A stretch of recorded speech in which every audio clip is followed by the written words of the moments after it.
The SEAL Admiral asked the black janitor what his code name was, as a joke, until Lone Eagle made him freeze. "So warrior, what's your military code name?"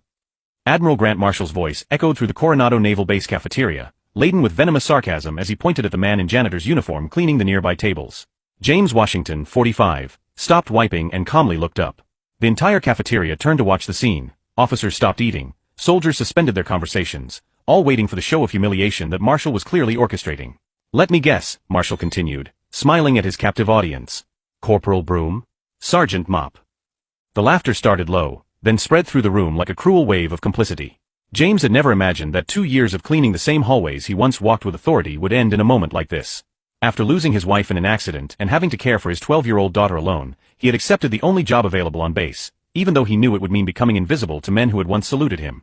Marshall leaned in closer, his voice rising to ensure everyone could hear. "Come on, buddy. You never really served?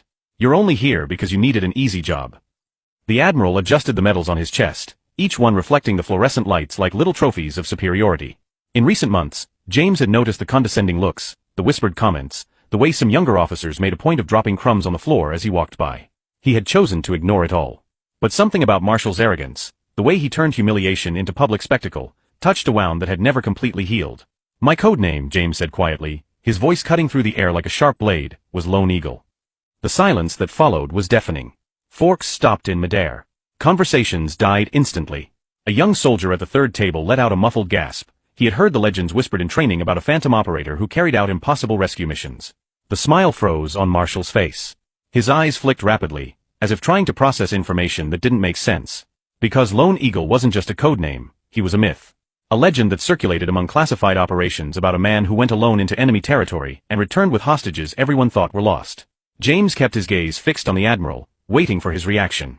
For 2 years he had carried the humiliation silently, protecting his simple new life and his daughter from the storm that his true identity could cause. But at that moment, seeing the contempt turn to confusion in Marshall's eyes, he knew that the game had changed completely. There, before all the eyes that seconds before had despised him, James stood firm, like someone guarding a secret too powerful to be revealed before the right time. If this story of prejudice and overcoming adversity touched your heart, don't forget to subscribe to the channel to find out how a simple moment of humiliation would become the catalyst for a revolution that no one would ever forget. The silence that followed lasted only a few seconds, but it was enough for Marshall to regain his composure and turn the confusion into something much more dangerous: utter contempt. Lone Eagle. Marshall let out a forced laugh, looking around to make sure everyone was paying attention. "Seriously? You think anyone here is going to believe this nonsense?" His voice rose, laden with an arrogance so toxic it practically poisoned the air. "A janitor pretending to be a military legend? What's next? Are you going to tell me you're related to the president himself?"